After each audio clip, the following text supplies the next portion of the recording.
Stephen, what's the last couple of days been like for you and everyone here?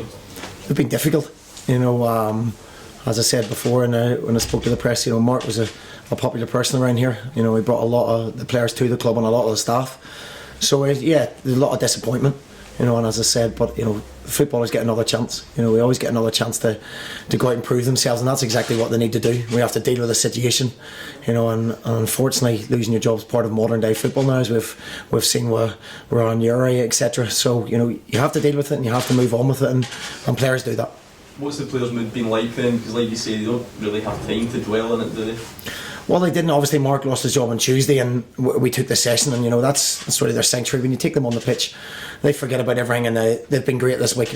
As they had been. Mark said as well, their attitudes was not something that was in question. It was more individual errors and mistakes, conceding goals. So listen, they've been good. They've reacted to it. There is obviously a lot of disappointment. There was a sombre mood around the place on Tuesday. But now they have to pick themselves up and go again. Motherwell Football Club is, we're desperate to get results, and the club has to move on. Naturally, your name's been mentioned as a possible replacement for Mark. How much is that something you'd be interested in? I come to help Mark out, and I agreed to take the game on Saturday and see where we go with it. So let's get Saturday out of the way, and then I'll sit down with Alan Burrows and the board, and we'll see my thoughts and their thoughts. Have the board spoke to you yet about your future? I've spoke with Alan. Obviously, we only knew about Mark on Tuesday morning.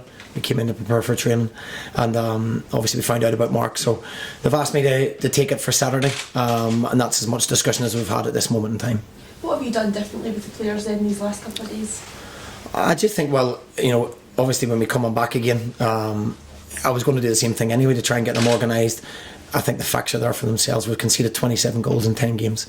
We've won 1 in 10, so we have to stop conceding goals. So we've worked a lot this week on our team shape and team play, and obviously put a few ideas that were there previously when I was here, and maybe some new ones that we've tried to add into them. But you can just get them together.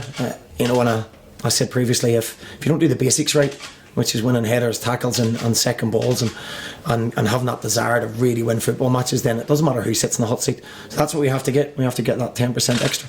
How have the players responded to you so far and the ideas you're implying? Yeah, good, very good. Some of them I've worked with before. A lot of the older players here I've worked with before, and they bought into my ideas before. They bought into. I think we're in a similar situation when I came here with Ian Barraclough. We were down the bottom of the league, I think exact same position, second, not far off this time of year as well. So we went on a good run. We stopped conceding goals. I believe when you've got the two centre forwards that we've got, that you've always got a chance, but we need to be solid. What have you learned from your first spell then that you can implement this time?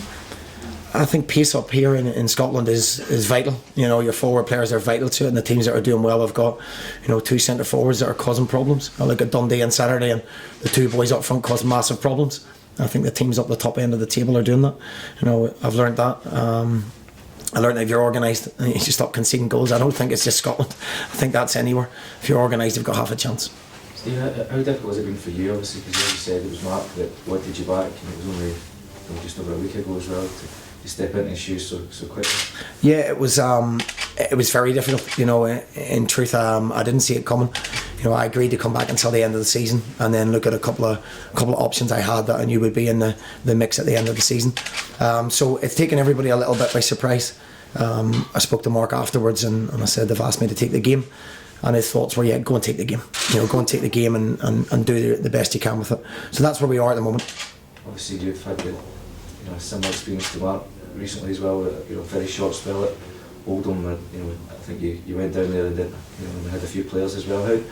How difficult was that for you to, in a first experience as a manager?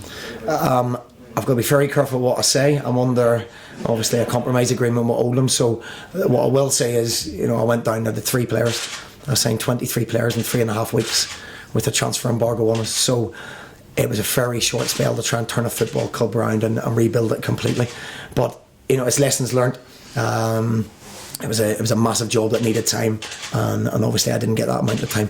But we deal with that. I've no hard feelings with Oldham. You move on. That's modern day football. Unfortunately, time isn't given. But I've learned a lot of lessons. And I think your recruitment's absolutely massive to being successful. And as I say, being organised and being a solid base to build from. So you live and learn from every experience that you deal with. some of it is. So I take it's not put you off being the top man in the future, the manager in the future. No, not at all. I think there are exceptional circumstances at Oldham, and I certainly know that the club's in a heck of a lot better shape than what I went into it. You know, as I say, the 3 professional players, and by the end of it, we were 3 points off safety with 2 games in hand. So I think the remit and the results I've got now were hopefully the base that we put down. You know, and you know, I wish Oldham all the best and good luck to them. Results last night and the night before have made Motherwell's situation even worse. You know, teams round about you starting to win against teams in the sort of top half. How important is it to try and get back to winning ways as soon as possible? Yeah, it's huge. Of course, it's huge. You know, we've got games now before the split to try and move ourselves up the table. It's still very tight. We have to rely on ourselves. You know, if we get favours done to us by anybody else due to results, then great. But we've got to concentrate on ourselves. You know, as I say, get organised and start picking up results.